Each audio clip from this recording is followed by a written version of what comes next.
კი ბატონო, დილის კულინარიული მასტერკლასის ფარგლებში მოგზაურობას ვაგრძელებთ და გადავინაცვლებთ ახლა წალკაში ჩვენი მასპინძელი ქეთი ბოლქვაძეა, რომელიც გვასწავლის სახლის პირობებში გემრიელი იმერული ყველის ამოყვანას და ნახოთ ახლა გვანცა ჩარგაზიასა და ზაზა ძიგოშვილის სიუჟეტი.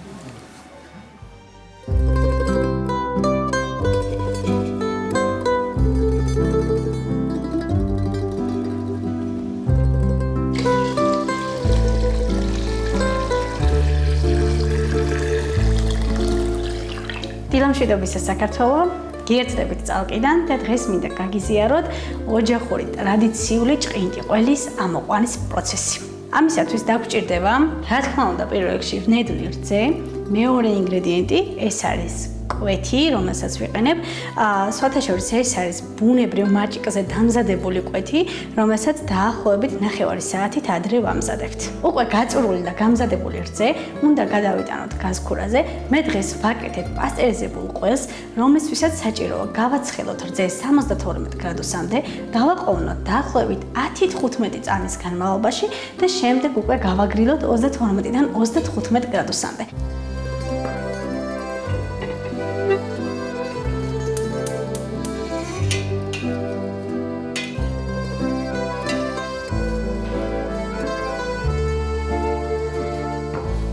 ჩვენ უკვე რძეს გავუკეთეთ პასტერიზაცია, გავაცხელეთ 72 გრადუსზე და დავაყოვნეთ დაახლოებით 10-15 წამის განმავლობაში და შემდეგ გავაციეთ 35 გრადუსზე.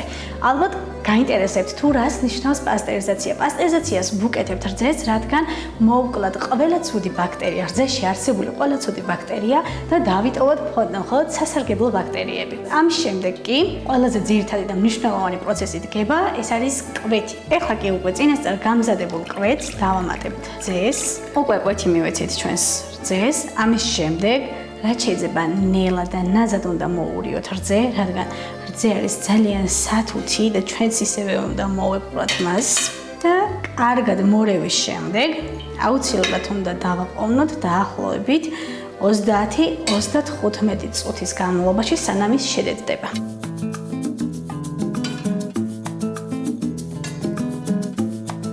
გავიდა უკვე დაახლოებით 30 წუთი და ჩვენი ყველით შედედდა. ჩვენ მივიღეთ მასა, რომელსაც ქვია დელამო. დელამო უნდა დავჭრათ მაქსიმალურად ფრთხილად და ნელა. დელამოს დაჭრის შემდეგ უნდა გავაჩეროთ დაახლოებით კიდევ 10-15 წუთი. ზემოდან რომ უკვე შრაც მოიცმევს, შემდეგ უკვე შეგვიძლიათ გადავიდეთ ყველის ამოყვანის პროცესზე.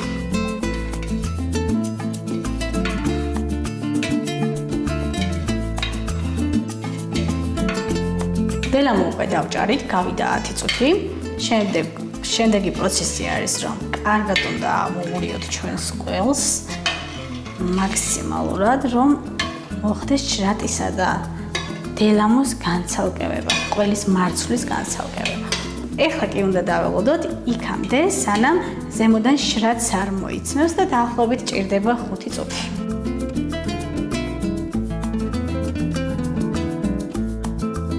იმერული ყველის დასამზადებლად 2 ხერხს იყენებენ.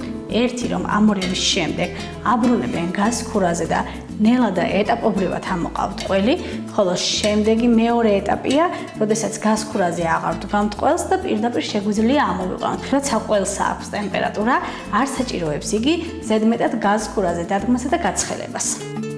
ჩვენი ყველი უკვე გამზადდა, ზემოდან ნახეთ როგორი შრატი გაიკეთა. აი ამ შრატიდან ეხა ნელ-ნელა ეტაპობრივად უნდა ამოვიყვანოთ ჩვენი ყველი. როდესაც სახლში ვამზადებთ სახლურ ყველს, ესე დავარქმევ ამას, ამ შემთხვევაში მაქსიმალურად ვცდილობთ, რომ გავაკეთოთ, ყველაფერი გავაკეთოთ ჩვენივე ხელებით და არ გამოვიყენოთ რაიმე ზედმეტი ჭურჭელი. ესე უფრო კარგად შევიგრძნობთ ყველს. ნახეთ უკვე ნელ-ნელა ყველი მოვიდა, მარცვლები ერთმანეთს ეკრობა და ეს არის ყველაზე მნიშვნელოვანი. როდესაც მარცვლები შეიკრება, მივიღებთ უკვე ყველის მასას და გადავიტანთ ფორმაში.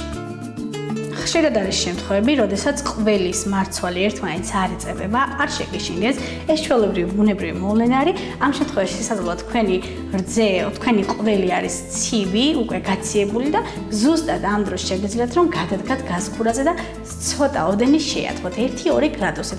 შემდეგ კი ყველი ისევ შეიკრება და გახდება ერთიანი მასა. ნელ-ნელა ეტაპობრივად ყველს ვყრით ერთად საერთო მასას ვიღებთ და შემდეგ გადაგვაქვს ფორმაში. უკვე შეკრული მასა. უკვე მოგროვებული მასა, კარგად დავწუროთ და გადავიტანოთ ფორმაში.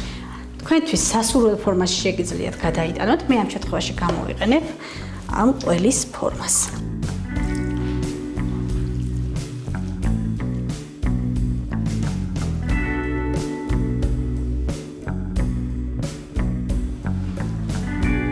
ჩვენი იმერული ყველი უკვე გამზადდა.